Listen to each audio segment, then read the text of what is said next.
Assalamualaikum warahmatullahi wabarakatuh.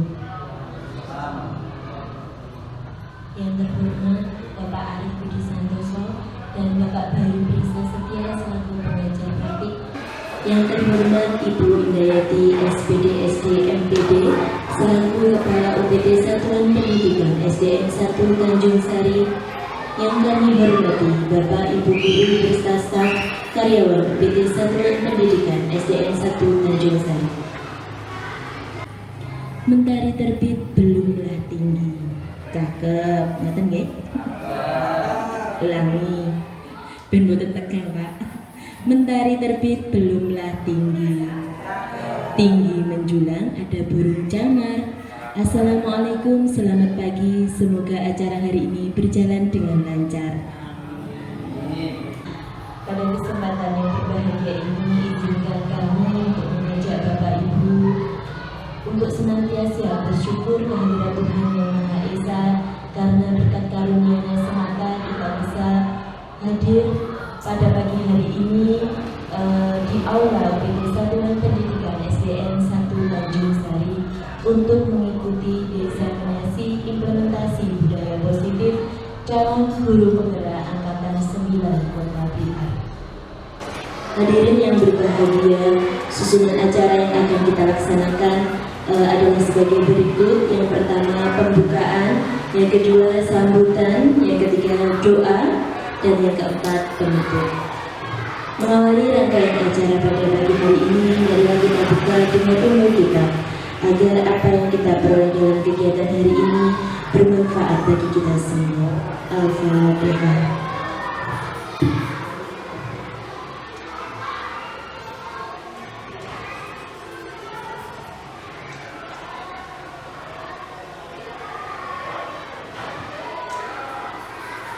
Selanjutnya sambutan dari Kepala Sekolah UPT Satuan Pendidikan SDN 1 Tanjung Sari. Kepada yang berhormat Ibu Indayati SPD SD MPD, kami persilakan. Assalamualaikum warahmatullahi wabarakatuh. Alhamdulillah, syukurillah atas hidayah rahmat Allah, kita masih dipertemukan dalam keadaan sehat walafiat. Yang kami hormati Bapak Bayu dan Pak Arif sebagai PP dari Bu Arin dan Pak Budi. Yang kami hormati Bapak Ibu Guru SDN 1 Tanjung Sari. Marilah kita awali dengan mengucapkan syukur alhamdulillah atas hidayah, rahmat, kesehatan, kesempatan, sehingga saat ini kita bisa mengikuti acara diseminasi implementasi budaya positif dari teman kita CGP Bu Arin dan Pak Budi. Semoga acara hari ini bisa berjalan sesuai harapan dan rencana yang telah dibuat. Kita hadir di sini terus ikut juga memberikan kontribusi atau mendukung kegiatan Bapak Ibu Guru yang mengikuti CGP, sehingga beliau-beliau ini dalam melaksanakan tugasnya, menjalankan praktek baiknya bisa dilaksanakan dengan maksimal. Jadi bisa praktek baik dan bisa kedepannya diterapkan kepada anak-anak didik di sekolah kita. Saya kira Pak Bayu dan Pak Arif, kami selaku pendamping atau juga sebagai teman sejawat dari Bapak Budi dan Bu Arin sangat mendukung apapun kegiatan beliau, dan kami juga berusaha membantu sehingga pelaksanaan pelatihan yang cukup lama ini bisa dijalani tanpa kendala dan bisa lolos dengan predikat sangat baik. Saya kira saya tidak perlu berurai kata yang sangat panjang, karena intinya saya diminta membuka, maka ini saya buka acara diseminasi. Semoga bisa berjalan dengan baik. Dengan ucapan bismillahirrahmanirrahim, semoga Bu Arin dan Pak Budi berkolaborasi melaksanakan aksi nyata diseminasi secara bersama-sama bersama kita, dan kita ikut di dalamnya. Semoga sekali lagi kita doakan menghasilkan sesuatu yang bermanfaat bagi kita semua. Kurang lebihnya mohon maaf apabila ada tutur kata yang kurang berkenan. Saya akhiri. Assalamualaikum warahmatullahi wabarakatuh. Waktu saya kembalikan. Terima kasih sambutan dari Ibu Indayati. Selanjutnya adalah pembacaan doa oleh Ustadz Khairul Huda. Kepada Ustadz Khairul Huda dipersilakan. Assalamualaikum.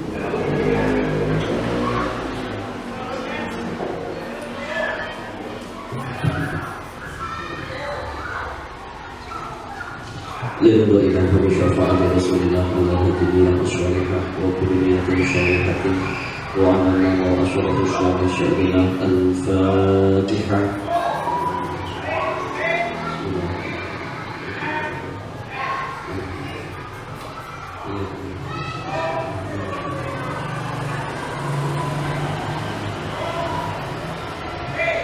Allahumma sholli wa sallim ala sayyidina Muhammad wa ala ali sayyidina Muhammad walhamdulillahi rabbil alamin.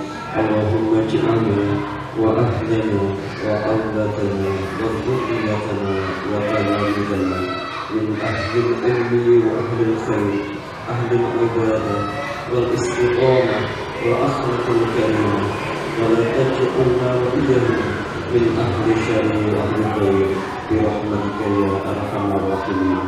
Allahumma ya ghani ya hamid ya muqim ya mu'id ya rahim ya wadud, tadbina fi halalika an haramik wa fi ta'atika an maksyiatik wa fadlika amman siwak.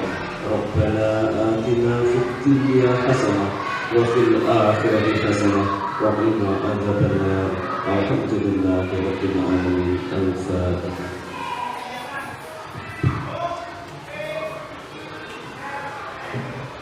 Assalamualaikum warahmatullahi wabarakatuh.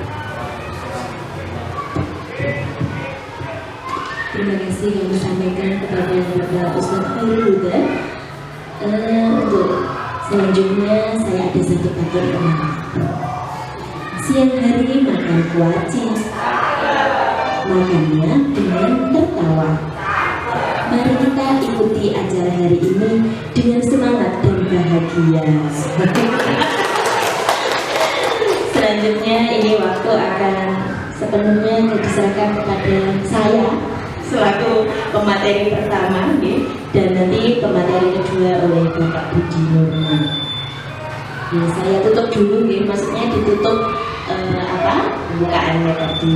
Saya akhiri billahi taufiq wal hidayah. Wassalamualaikum warahmatullahi wabarakatuh.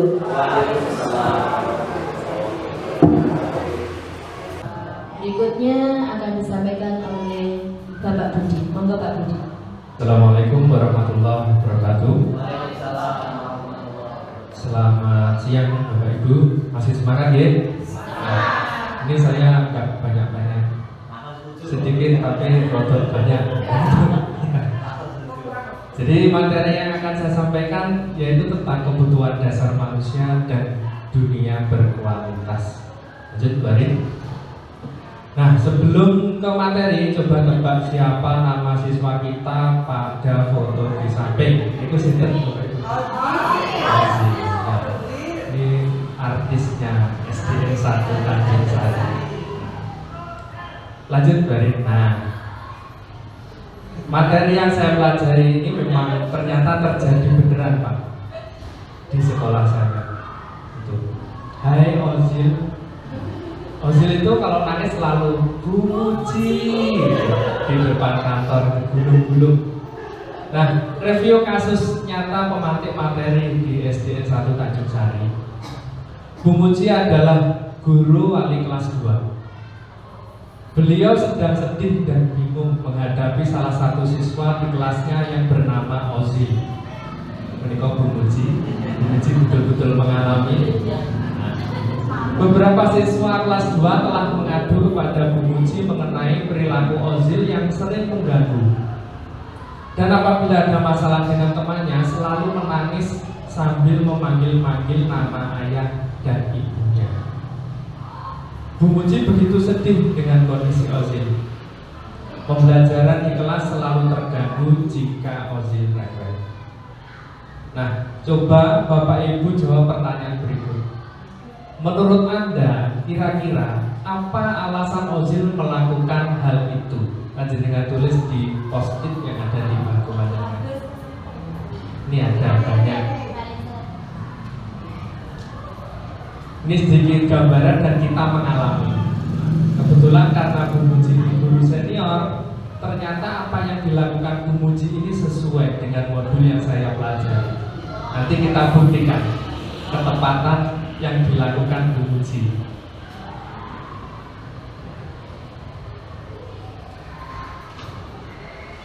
Sabun? Belum. Oh belum.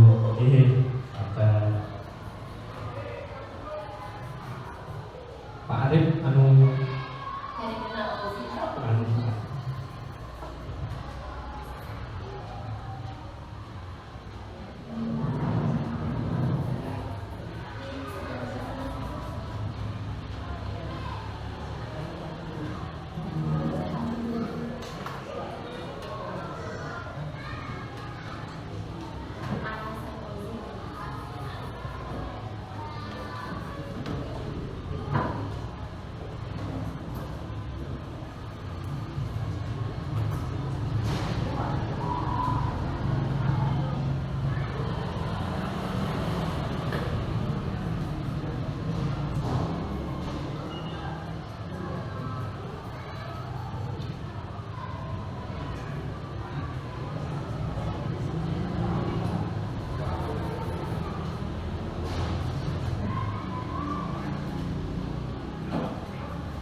Baik, sahabat ya. Nah, kembali ke alasan Ozil ini tadi ceritanya. Ini cari perhatian, ingin diperhatikan, kurang kasih sayang. Ini Bumuji kan? Bumuji ini memang wali kelasnya, jadi tahu lebih dalam. Kurang perhatian, rata-rata kurang perhatian dan kurang kasih sayang. Jawabannya itu.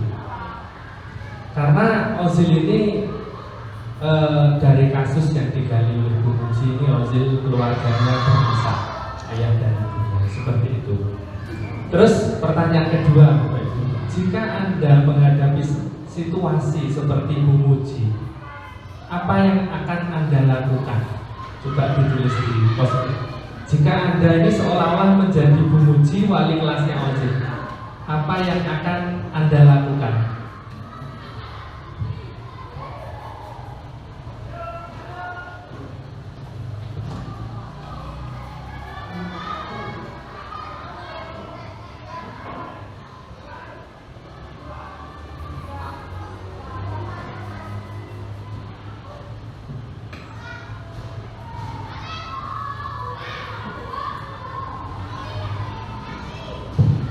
sabun. Kalau sudah bisa langsung ditempel di bawah.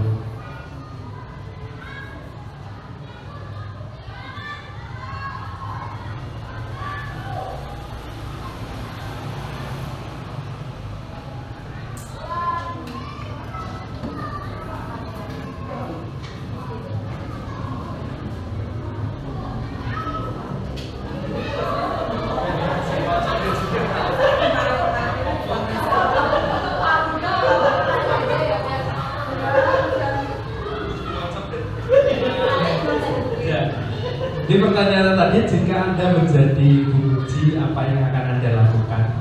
Ini memberi perhatian yang lebih kepada Ozil di Pak Buddha. Terus mengajak Ozil untuk membuat kesepakatan atau keinginan diri. Terus mendengar curhatan, perhatian dan kasih sayang.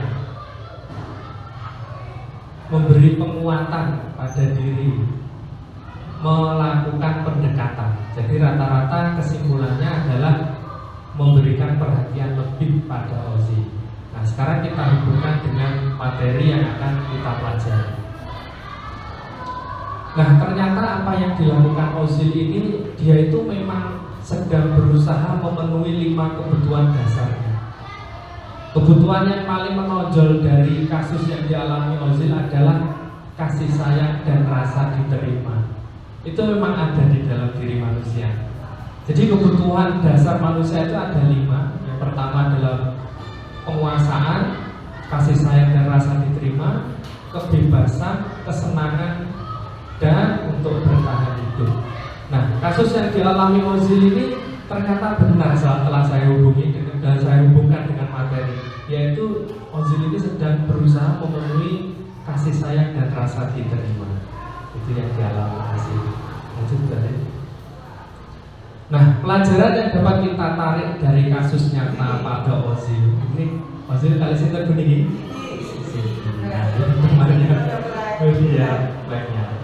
Jadi semua orang senantiasa berusaha untuk memenuhi kebutuhannya dengan berbagai cara, seperti yang dilakukan Ozil tadi, nangis, mencari perhatian. Bila mereka tidak bisa mendapatkan kebutuhannya dengan cara yang positif, mereka bisa melanggar peraturan atau melakukan hal-hal yang tidak sesuai dengan nilai-nilai kebajikan. Jadi Ozil nangis itu memang dia sedang berusaha, tidak direspon, akhirnya dia berusaha terus untuk memenuhi kebutuhan kasih sayangnya itu, walaupun melanggar peraturan atau nilai-nilai kebajikan. Seorang yang kurang kasih sayang orang tua dan tidak merasa diterima oleh teman-temannya, kebutuhannya akan kasih sayang dan rasa diterima tidak terpenuhi, seperti yang dialami Ozil. Oleh karena itu, dia mungkin akan berperilaku aneh untuk menarik perhatian. Sebagai guru, kita bisa membangun hubungan yang bisa membangun kepercayaan dan keintiman dengan anak ini. Ini kata-kata langsung saya ambil dari buku Calon Guru Penggerak, dan ternyata sudah dipraktekkan oleh Bu Muji. Jadi modulnya belum turun, ini Bu Muji sudah mempraktekkan. Ya, karena mungkin pengalaman beliau yang panjang menjadi seorang guru. Gitu. Lanjut. Nah, konsep 5 kebutuhan dasar manusia tidak hanya berlaku bagi anak-anak atau murid-murid, namun juga bagi manusia dewasa. Dalam setting sekolah itu kita semua ini juga mengalami 5 kebutuhan dasar itu tadi. Mari kita lihat para guru di sekolah kita. Dapatkah kita memprediksi kira-kira guru mana yang memiliki kebutuhan dasar yang tinggi akan penguasaan? Gitu, kita pengen penguasaan, kemudian kebebasan. Kalau Pak Uda sudah jelas, kebebasan dan kesenangan.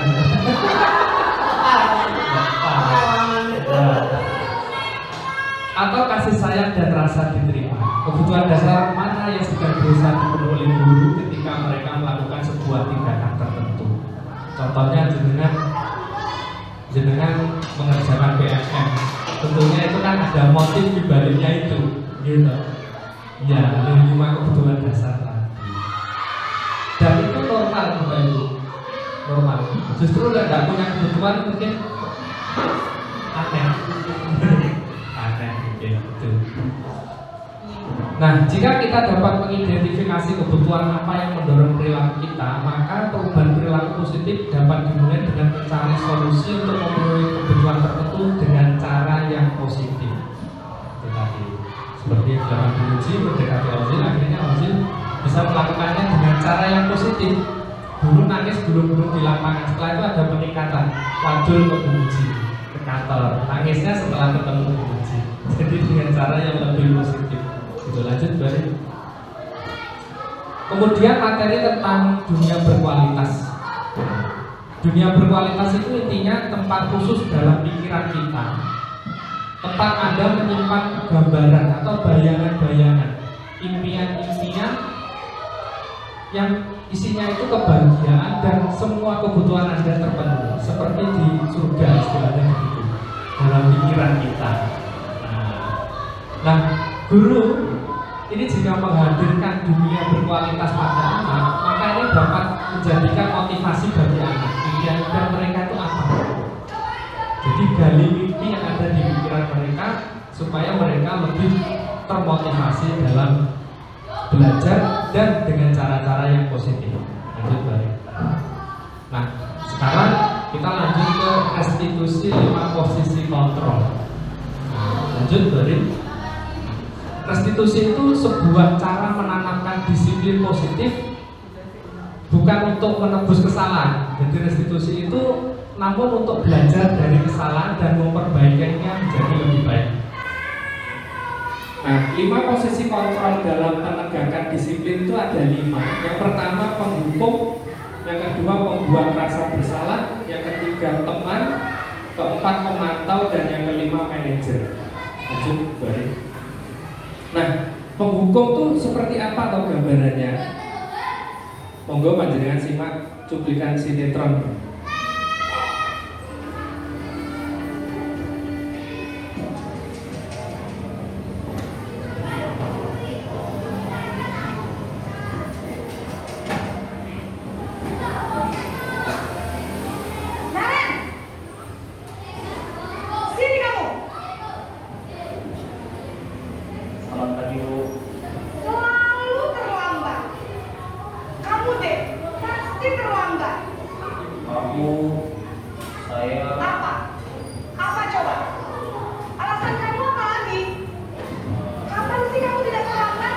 Jadi guru ini mengambil posisi sebagai penghukum. Saya dasar pemalas, gak kapok-kapok sih kamu. Sudah berapa kali terlambat? Sana, kamu keliling lapangan basket 2 kali. kenapa saya harus keliling lapangan basket, Bu? Kenapa? Kamu melawan ibu. Berani-beraninya jawab. Sudah terlambat, masih berani jawab pula. Sekarang, keliling lapangan basket 5 kali sekalian. Biar kapok. Cepat. Pergi sana ke lapangan basket. Sama ya. Jadi itu gambaran guru yang mengambil posisi dirinya sebagai penghukum bagi anak. Nah, bagaimana perasaan murid bila guru berbicara seperti itu pada saat muridnya datang terlambat? Hasilnya kemungkinan murid akan malah marah dan mendendam atau bersikap agresif. Bisa jadi sesudah kembali duduk, murid tersebut akan mencoret-coret bukunya atau meja tulisnya sebagai pelampiasan amarahnya itu tadi. Yang lebih buruk lagi, sepulang sekolah, murid melihat motor atau mobil bapak ibu guru dan akan menggores kendaraan itu atau digejes mungkin banyak motor jadi murid akan marah dan dendam jika kita mengambil posisi sebagai seorang penghukum. Gitu ya. Lanjut balik. Nah, berikutnya ada juga guru yang mengambil posisi sebagai pembuat rasa bersalah. Coba bisa diputar balik. Ini tetap kasusnya Naren itu tadi.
Bu.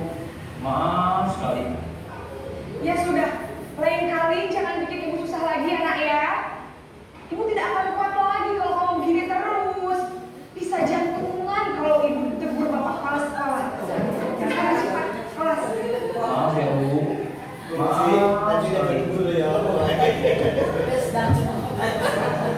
Guru yang kedua ini yaitu memposisikan beliau, gurunya ini dia membuat murid merasa bersalah.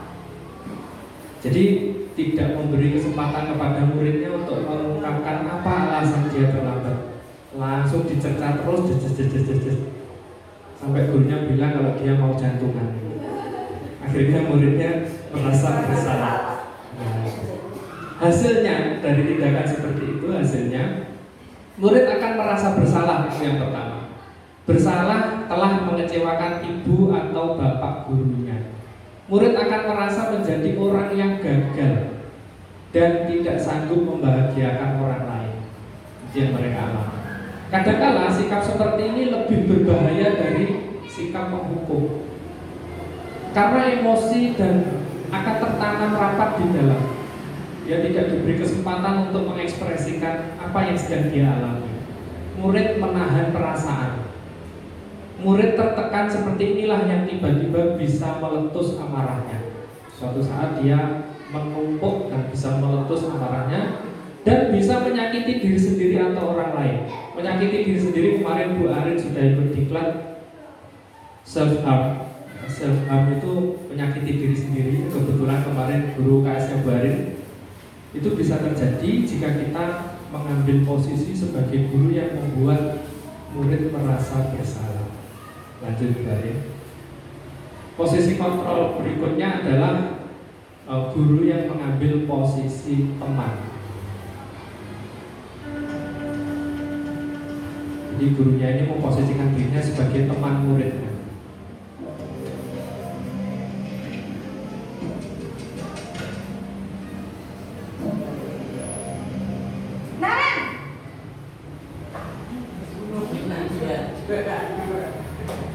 Apa Ibu? Wah, sudah jam berapa ini nak? Terlambat lagi ya sayang. Iya Bu. Habis ibu saya lupa bangunkan saya Bu. Kamu malah menyalahkan ibu kamu. Kamu bukannya anak yang larinya paling kencang. Kok terlambat sih? Iya Bu. Saya memang terlambat bangun tadi. Jadi biarpun saya lari kencang, tetap gak kekejar Bu. Ya sudah sana. Nanti lain kali larinya lebih kencang lagi ya. Biar gak terlambat lagi. Bikin senang ibu. Demi ibu. Bisa kan? Bisa lah Bu. Ya sudah sana masuk kelas. Ibu beresin urusan absen kamu. Kamu ini ada-ada saja. Nah, ini lebih halus karena gurunya memposisikan diri sebagai teman. Nah, hasilnya murid akan merasa senang dan akrab dengan guru. Kemudian ini termasuk dampak yang positif. Hanya saja di sisi negatif, murid menjadi tergantung pada guru tersebut. Ternyata ada sisi negatifnya. Kita menjadi teman anak-anak itu, mereka jadi tergantung ternyata. Kemudian bila ada masalah, dia merasa bisa mengandalkan guru tersebut untuk membantunya. Misalnya kalau di SD sepatunya disembunyikan temannya, nggak dicari, malah wadul dulu ke gurunya, karena dia merasa punya teman. Gitu. Negatifnya kemandirian anak kurang. Lanjut Bu Arin. Berikutnya ada juga guru yang mengambil posisi sebagai pemantau.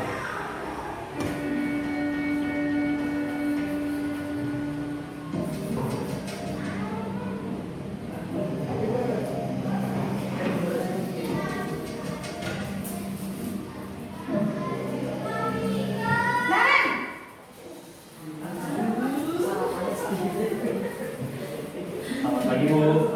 Naren, apa peraturan sekolah kita tentang jam berapa kita harus masuk sekolah, nak? Kita harus di sekolah jam 7 Bu. Iya, betul. Sekarang sudah jam 7. Naren sudah tahu konsekuensinya. Kelas pas jam istirahat selama 20 menit. Iya benar, konsekuensinya demikian. Jadi nanti jam 9.30 pas istirahat, kamu harus tinggal di kelas, kerjakan tugas tambahan untuk ketertinggalan kamu, ya? Baik Bu. Baik, yang berikut ini adalah guru mengambil posisi sebagai pemantau atau monitor. Hasilnya murid memahami konsekuensi yang harus dijalankan karena telah melanggar salah satu peraturan sekolah. Guru tidak menunjukkan suatu emosi yang berlebihan. Tidak banting buku, menjadi marah atau membuat merasa berbuat salah. Jadi muridnya tidak disalahkan, gurunya tidak menunjukkan emosi yang berlebihan. Hasilnya itu. Nah, ini level tertinggi dan disarankan kalau bisa dijalankan, kita mengambil posisi sebagai manajer.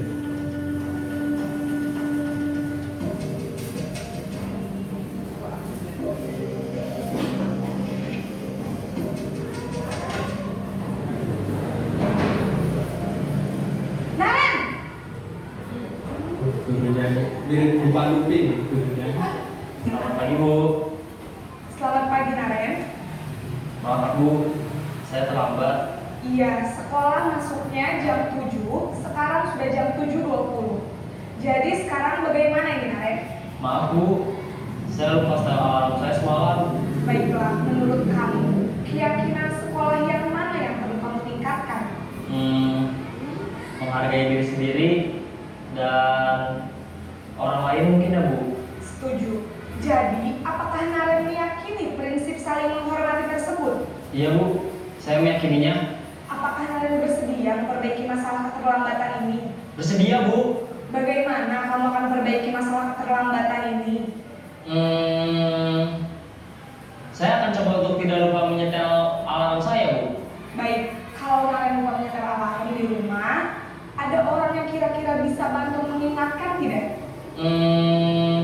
Ada Bu, kakak saya, Kak Emma. Ada lagi selain Kak Emma? Selain Kak Emma, ada ibu saya. Baik, jadi yang mengingatkan Naren adalah Kak Emma dan ibu kamu ya. Kira-kira akan mulai setel alarm kapan nih Naren? Setelah pulang sekolah, akan segera saya lakukan. Baik, jadi Naren akan setel alarm untuk bangun besok pagi dan akan diingatkan oleh kakak dan ibunda Naren ya. Ada lagi yang mungkin perlu dilakukan Naren agar tidak terlambat bangun lagi? Tidak ada Bu. Baik Naren, terima kasih untuk kerjasama kamu. Sekarang kamu perlu kembali ke kelas untuk belajar. Baik Bu, terima kasih. Ini adalah guru yang mengambil posisi manajer. Jadi tujuan akhir dari 5 posisi kontrol seorang guru adalah pencapaian posisi manajer. Di mana posisi inilah murid dapat menjadi pribadi yang mandiri, merdeka dan bertanggung jawab atas segala perilaku dan sikapnya. Yang pada akhirnya dapat menciptakan lingkungan yang positif, nyaman dan aman. Dan ini nanti tentunya dengan persetujuan Bu In sebagai kepala sekolah,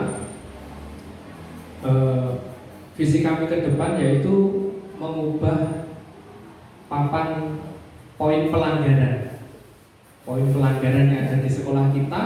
Karena kita sudah menerapkan kurikulum merdeka, kita ganti dengan keyakinan sekolah dengan kalimat-kalimat positif. Jadi bedanya peraturan dengan keyakinan sekolah itu ada pada kalimat-kalimat positif yang tertulis di situ.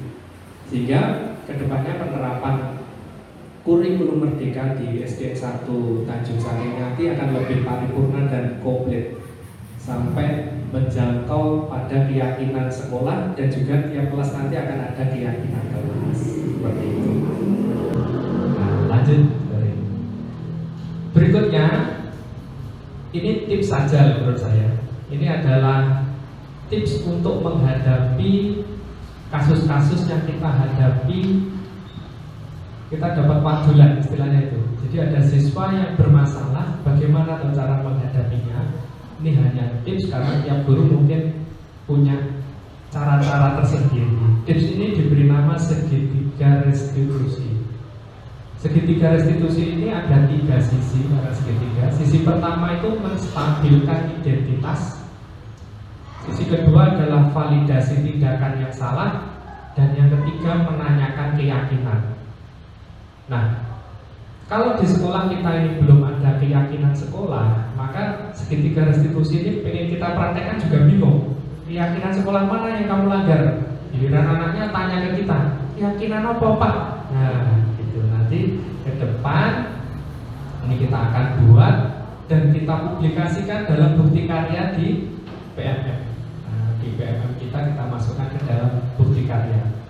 Nah, segitiga restitusi ini adalah proses menciptakan kondisi bagi peserta didik untuk memperbaiki kesalahan mereka sehingga mereka bisa kembali pada kelompok mereka dengan karakter yang lebih kuat. Ini dari teorinya Gosen dalam LMS Guru Penggerak modul 1.4. Lanjut balik. Nah, terus cara prakteknya kayak apa toh sebetulnya? Nah, supaya lebih gampang di sini ada contoh video siswa yang mengalami masalah dan bagaimana cara gurunya menanggapi. Monggo disimak.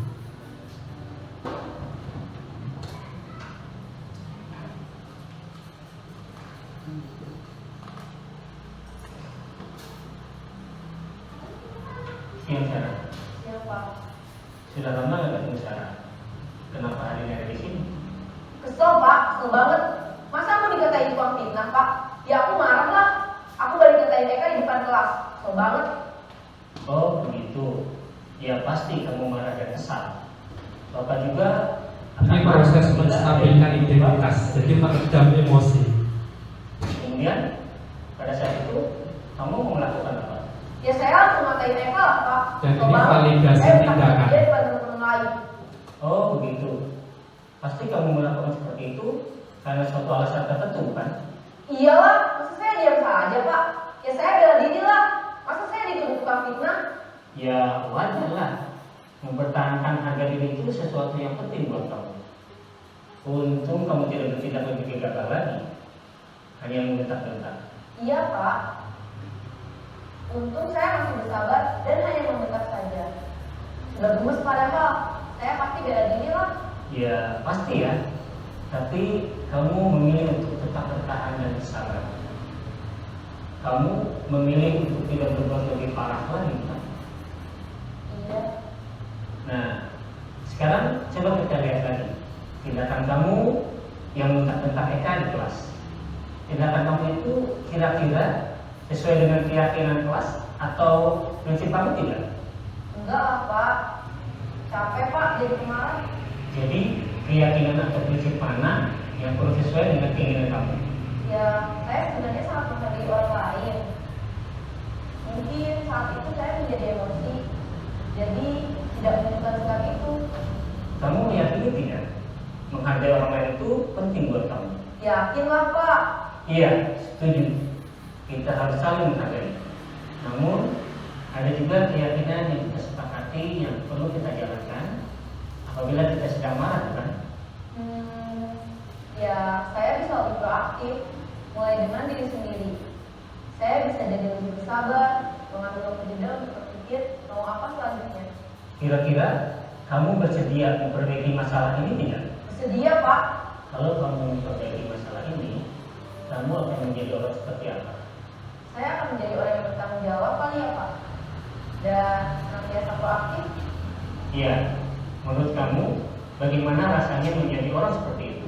Ya nyaman lah, bangga bisa bersabar dan menahan diri. Baiklah kalau begitu. Yuk kita pikirkan bagaimana memperbaiki masalah ini.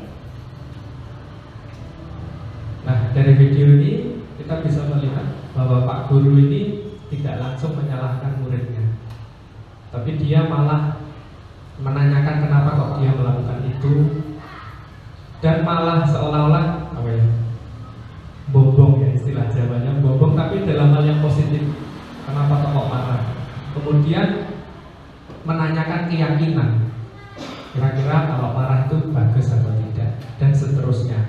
Dan yang paling penting dari segitiga restitusi ini tidak hanya menyalahkan murid, tapi mengajak siswanya itu berkolaborasi memperbaiki masalah.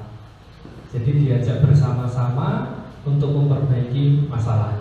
Segitiga restitusi membantu murid menjadi lebih memiliki tujuan, disiplin positif, dan memulihkan dirinya setelah berbuat salah. Nah, ini kasusnya di SMA. Bagaimana jika di SD, apalagi kelas 1?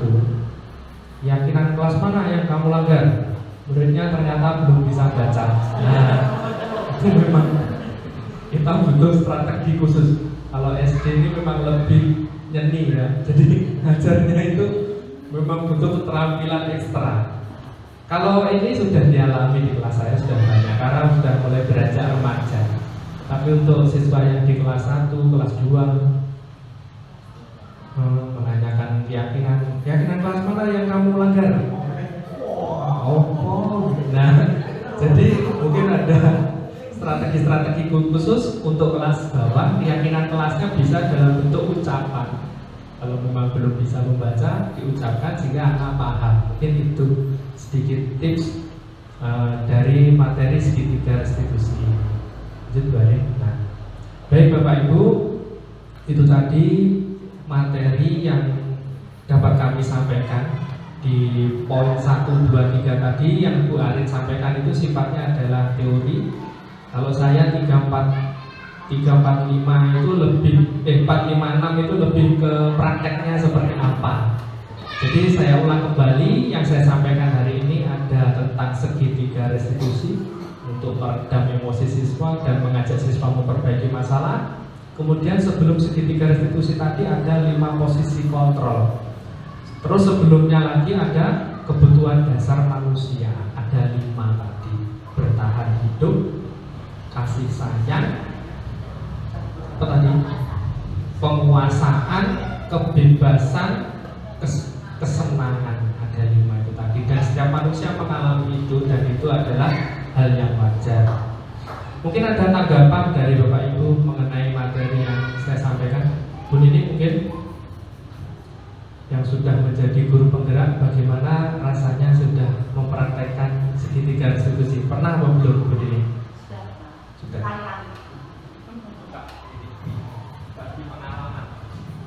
Terima kasih Pak Budi atas kesempatannya. Setelah saya mempelajari dan mengikuti pendidikan guru penggerak dan segitiga restitusi itu dapat ilmunya itu langsung saya terapkan. Ketika saya di kelas 4 yang karena ajaran baru, anak-anak itu paham. Ketika diajak membuat keyakinan kelas, mereka paham. Kemudian ketika ada pelanggaran itu ya, nah diajak untuk restitusi itu dia langsung menoleh. Ada kan dia lupa juga apa kesepakatannya. Dia langsung menoleh ke kesepakatan. Dia paham kesepakatan apa yang dilanggar. Tuh. Akhirnya saya merasa berarti saya berhasil dengan membuat itu. Tetapi, nah yang di kelas sekarang ini, ketika awal tahun ajaran baru, saya sudah membuat keyakinan bersama anak-anak. Mereka menuliskan di sticky note. Dan saya rangkum menjadi satu sehingga terbentuklah keyakinan kelas. Sudah saya tempel juga di kelas. Nah, mungkin karena anak sekarang yang saya pegang ini itu tanggung jawabnya atau kedisiplinannya yang masih kurang atau bagaimana ya Pak. Ketika berkali-kali saya terapkan segitiga restitusi itu, kadang-kadang dia tuh lupa keyakinannya meskipun di kelas sudah ditempel. Coba lihat keyakinanmu apa. Nah, dengan entengnya mereka itu menjawab tidak tahu. Loh, kok tidak tahu? Kalau sudah dipasang. Nah, yang ini saya memang harus secara terus-menerus karena memang tidak instan ya, apa-apa itu tidak instan, harus secara terus-menerus dan ada konsekuensinya. Dan saya berkomitmen meskipun kadangkala saya melenceng sedikit dari segitiga restitusi itu, karena kalau tadi kan anak-anak setelah meyakini yang di kelasnya itu membuat intinya perubahan apa yang akan dilakukan setelah ini kan itu kan. Nah kalau yang ini memang itu kadang-kadang dia masih bingung. Kadang-kala akhirnya saya harus mendikte kamu harus seperti ini, padahal kalau itu kan diharapkan tidak boleh kan gitu ya. Tapi karena belum bisa terlaksana secara optimal, akhirnya ya mau tidak mau saya memberikan itu tadi alasan kamu tidak boleh seperti ini. Itu saja pengalaman yang segitiga restitusi. Kalau yang lain-lainnya ya itu tadi, intinya sekarang saya itu memang pasti tak pancing, kenapa kau melakukan ini, alasannya apa kau melakukan ini, supaya anak-anak tahu dan mengakui apa kesalahannya, dan supaya kita juga tahu ceritanya asal usulnya, tidak semata-mata langsung menjat anak kamu nakal, kamu bagaimana, seperti itu. Itu saja Pak Budi, terima kasih. Baik, terima kasih Bu Nini, ini sudah berbagi pengalaman yang sudah mempraktekkan segitiga restitusi. Kalau saya terus terang baru tahu segitiga restitusi ya baru 2 minggu yang kemarin itu, baru baca itu. Nah itu, nah ini tadi dalam kurikulum merdeka memang ada keyakinan sekolah yang harus kita bentuk. Nah, ini saya ingin dengar tanggapannya Bu In. Kira-kira Bu In setuju apa tidak kalau kita itu membuat keyakinan sekolah, Bu In? Terima kasih Pak Bud. Dengan ilmu ini dan Bu Nini yang sudah terangkan, saya pun juga baru ngeh dengan ilmu ini sekarang, walaupun kemarin sudah dapat pembekalan juga, tapi tidak sedalam, hanya sekilas. Dengan kita bisa berdiskusi, saya merasa bahwa ini sangat perlu untuk diterapkan, karena selama ini yang ada adalah peraturan yang harus kita paksakan anak untuk dilakukan tanpa kita tahu alasannya, anak tidak melakukan.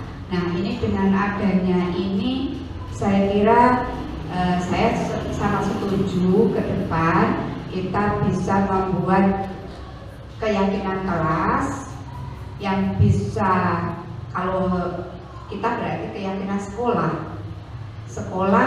kita buat. Kalau nanti kelas 1, 2, 3 itu jelas berbeda, 4, 5, 6 juga beda. Berarti nanti kita bisa buat secara bersama-sama untuk sekolah keyakinan seperti apa yang kita ambil. Saya sangat setuju untuk kita buat nanti Pak Bud, mungkin di akhir semester ini kita bisa berdiskusi bersama, sehingga ke depan anak-anak akan lebih memahami diri sendiri, lebih tahu apa yang harus dilakukan, dan ke depan bisa membentuk karakter anak yang lebih baik. Sangat setuju Pak Bud. Dan saya harapkan, mengharapkan betul-betul ini dilakukan, karena dengan paparan ini tidak ada guru yang bertindak seenaknya, sehingga anak-anak guru, saya kira kita juga sebenarnya tidak ingin seenaknya, hanya karena mungkin secara tertata belum secara rapi bisa dilakukan. Dengan ilmu ini kita bisa berbenah, walaupun tadi Bu Muji juga sudah bisa menerapkan tanpa harus jadi CGP juga bisa melakukan. Nah, mungkin dengan aturan ilmu yang selalu berkembang, dan kita bisa mengkonkretkan itu, angka akan lebih baik. Begitu Pak Bud, terima kasih. Baik, terima kasih Bu In.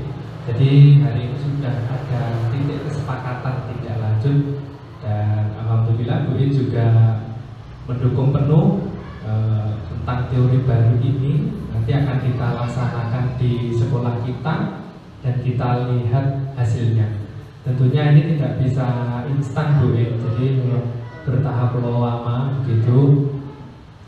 Dan nanti untuk proses pembuatan keyakinan sekolah mungkin nanti kita bisa berkolaborasi gitu dengan Bu Nini yang sudah menjadi GP guru penggerak. Nanti pemahamannya seperti apa dan cara membuatnya seperti apa, sehingga mulai hari ini kita setuju bahwa poin-poin pelanggaran yang kita punya itu kita ganti lagi menjadi keyakinan sekolah. Dan juga nanti tiap kelas ada keyakinan kelas juga. Nah, itu melibatkan anak-anak. Jadi anak-anak kita ikut libatkan untuk membuat keyakinan-keyakinan mereka. Mungkin ada tambahan lagi Bapak Ibu terkait materi yang saya sampaikan hari ini. Dan pas, oke. Ya, baik. Terima kasih Bapak Ibu untuk waktunya hari ini. Panjenengan sudah kerso mengikuti paparan materi yang kami sampaikan. Dan ternyata juga hari ini ada dukungan dari Ibu Kepala Sekolah untuk ilmu ini kita praktekkan nyata. Nah itu, ada kurang lebihnya saya mohon maaf. Wassalamualaikum warahmatullahi wabarakatuh.